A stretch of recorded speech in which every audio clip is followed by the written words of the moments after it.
Hello guys and welcome. I hope you all had a wonderful day, and today I am here to talk about myself. On this channel I would like to take you with me on my art journey.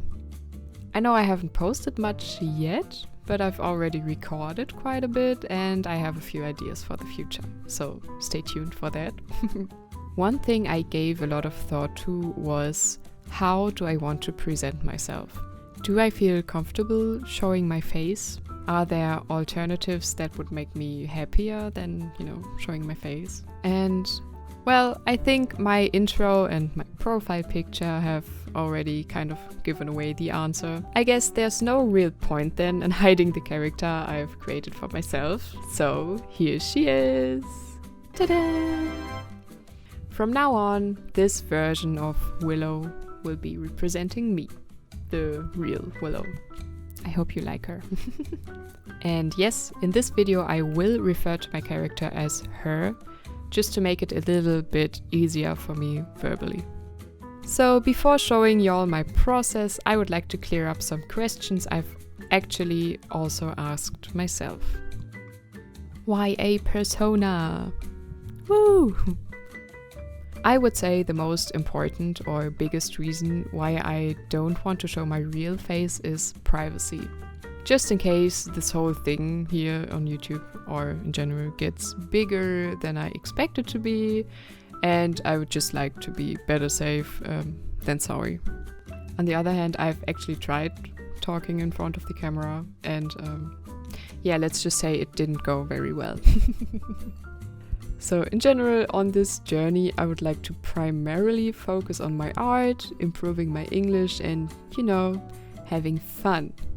I also thought it would be really cool for me to have a character that I could animate from time to time, because I really want to gain more knowledge in the field of animation, and this is just a great opportunity to do so. And don't get me wrong. It's actually okay for me if my face or my body can be seen, sometimes by accident or even on purpose. Maybe I took footage of art supply shopping and just want to include it, but in general I don't want to make such a big deal or mystery of how I look in real life. I just don't want to sit in front of the camera.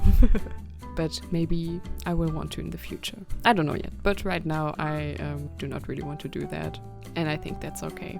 I personally think that the internet is a scary place, or can be a very scary place, and with the current development of AI and what it can do with your face, I say no thank you to that at the moment. And also, I even follow some YouTubers who also use their characters as personas, which I find super cool and entertaining, so, give them a watch or something. I just realized that this was just one question, but that's okay. Let's just get to the fun part, the creation. Brainstorming and designing. It's actually been a while since I came up with the idea, and at first I scribbled down a few drafts in one of my sketchbooks and analyzed what I liked and what I disliked. Do I want the character to look like me, or do I want her to be completely different? Rather simple or cool but complicated design. At some point I remembered that the name Will-O-Wisp is derived from the creature Will-O-Wisp. The Will-O-Wisp is an atmospheric ghost light seen by travelers at night. It's typically attributed as ghosts, fairies or elemental spirits. I'm not gonna dive deeper into Will-O-Wisp lore right now, but I had the idea to give my character something weightless, ghostly and mythical. Since I also had in mind that I would like to animate the character in the future, I wanted to keep her relatively simple. So I decided to keep her clothes basic and do something cool with her hair.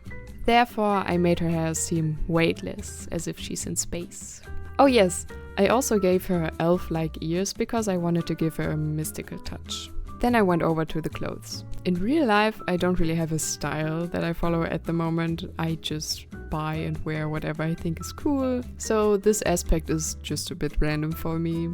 Due to possible animations, I wanted to do something good for my future self and decided on very relaxed clothes. An oversized t-shirt, short leggings and thick but loose-fitting socks. That's it. Oh, and earrings.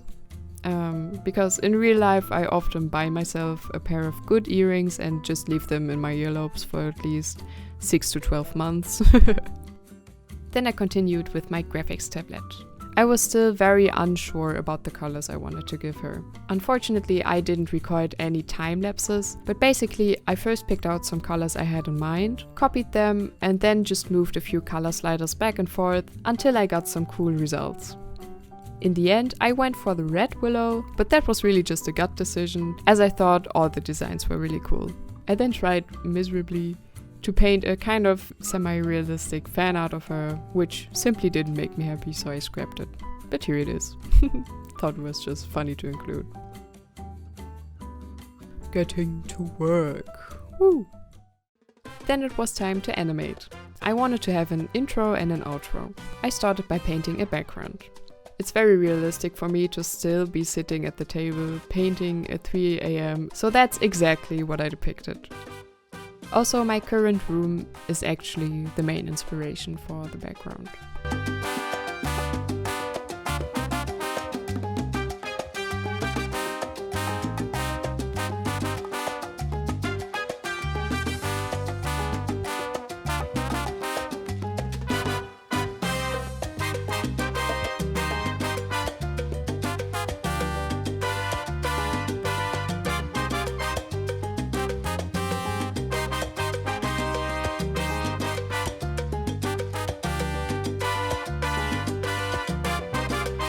After finishing the background, I added the animation of my character and ta-da! We have half of an intro. Yay! To emphasize once again that her hair floats weightlessly through the air like waves, I also animated that. Packing both together once results in a finished intro. For the outro, I simply took the first animation and added a bit of movement. And last but not least, it was time for the essentials, expressions. I thought it wouldn't hurt if I had already prepared a few facial expressions of Willow. Otherwise, I will paint individual expressions to match the script.